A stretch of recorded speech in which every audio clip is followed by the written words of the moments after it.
نہایت ہی خوبصورت ایک رسم۔ میرا خیال اب شاید اس حوالے سے ہی بات کروں تو آپ تینوں کے سوالات کو میں لے کے چل سکتا ہوں۔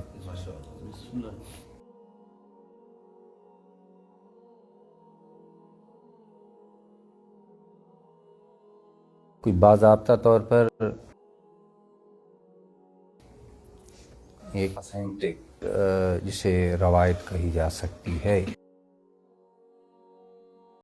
اور روایت تو موجود نہیں، لیکن بہرحال اب میں نے دیکھا ہے کہ وہ جو خوش اذہان ہیں ان کی بات کروں گا میں، کیونکہ کوئی اچھا موقع ہونا تو اچھے موقع کے ساتھ آپ کے ساتھ کچھ اچھا ہو رہا ہونا تو وہ بھی ایسا لگتا ہے جیسے اس موقع کی نسبت سے ہے۔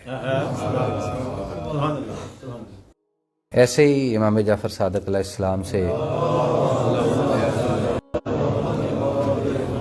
ایک پیار کرنے والے نے سوال کر دیا۔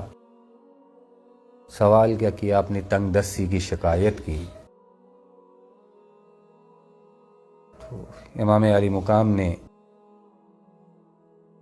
اللہ کے اس حکم کے مطابق اسے ایک حکم کیا کہ خدا کا ارشاد ہے کہ لئن شکرتم یزیدنکم، تم شکر ادا کرو گے تو میں تمہیں اور زیادہ دوں گا۔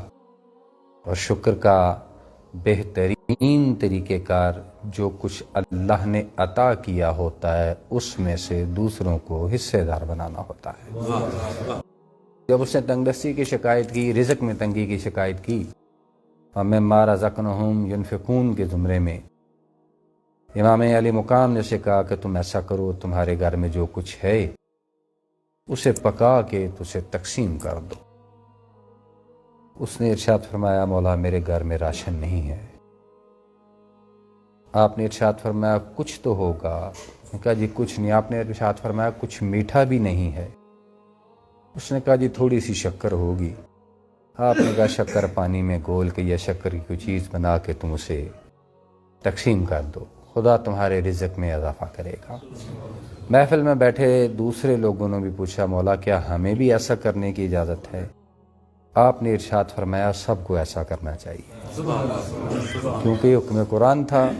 پیچھے مِمَّا رَزَقْنَاهُمْ يُنْفِقُونَ کے زمرے میں بات ہو، لَئِن شَكَرْتُمْ لَأَزِيدَنَّكُمْ کے حوالے سے بات ہو، تو وہ اتفاقاً اس دن کچھ 22 رجب کی تھی۔ اب اس کے ساتھ اور خوبصورت بڑی روایات میں نے دیکھا ہے کچھ علماء کرام نے اس کے ساتھ اٹیچ کرنی شروع کر دی ہیں۔ اچھی بات ہے، ایسی خوبصورت روایات کا اس حوالے سے اضافہ ہونا چاہیے، نہ ہے کہ کچھ ایسی روایات کو اس میں شامل کیا جائے، بلکہ میں اگر ایک فکرہ یہاں کہوں، معصوم روایات کو تو جگہ ملنی چاہیے، مذموم روایات کو نہیں ملنی چاہیے۔ وہ جو مذموم ہوں انہیں خود بخود ہی پیچھے کر دینا چاہیے، یعنی خام خواہ کا ایک نیا فساد کھڑا کرنے والی بات ہے۔ اب دعوت ذوال شیرہ ہو یا حضور ختمی مرتبہ تحیت کا معراج شریف پر جا کے آپ کو حلہ مبارک پیش ہونا ہو، اب وہ سارے کے سارے واقعات اگر 22 رجب کو ہوتے ہیں تو 22 رجب کی اس رات میں مزید حسن میں اضافہ ہوتا ہے۔ اب کیوں ایسے روایات اس لیے پیش کرنے کی یعنی ضرورت پھر ان کو پیش آتی ہے جی کہ باضابطہ حکم نہیں تھا ایسا، یا کوئی جی مسنون طریقہ نہیں ہے، سنت سے مروی نہیں ہے، اس طرح کی ساری باتیں کر کے کوشش کی جا رہی ہے کہ یہ جو ایک خوبصورت عمل ہے اس عمل سے منحرف کر دیا جائے لوگوں کو۔ نہایت ہی احسن عمل ہے، نہایت ہی احسن عمل ہے۔ آپ جتنے بھی دوسرے اعمال ہیں نا، کسی قسم کی کوئی ایکٹیویٹی آپ کرتے ہیں، ہر ایکٹیویٹی کا ایک نیگیٹو پہلو ہے اور ایک پازیٹیو پہلو ہے۔ کوئی بھی کام آپ کرتے ہیں اس میں سے کچھ نہ کچھ نیگیٹو اس کا پہلو نکالا جا سکتا ہے۔ تقسیم رزق ایک ایسا عمل ہے جس کا کوئی بھی منفی پہلو نہیں ہے۔ کسی حوالے سے اگر منفی گردانے کی کوشش کی جائے نا تو یہ خدا کے عطا کردہ رزق کی ناشکری قرار پاتا ہے۔ اس کا منفی پہلو صرف یہ ہے کہ تقسیم رزق کے وقت اپنے ہاتھ کو کھینچ لیا جائے۔ سب سے منفی پہلو اس کا ہے۔ حضور صلی اللہ علیہ وآلہ وسلم کا ارشاد ہے، آپ نے ارشاد فرمایا کہ جہنم کی آگ سے بچو، خواہ تم اپنی زندگی میں ایک کھجور دے کر ہی کیوں نہیں بچتے۔ یہ تو بہت بڑا عمل ہے رے بابا، بہت بڑا عمل ہے۔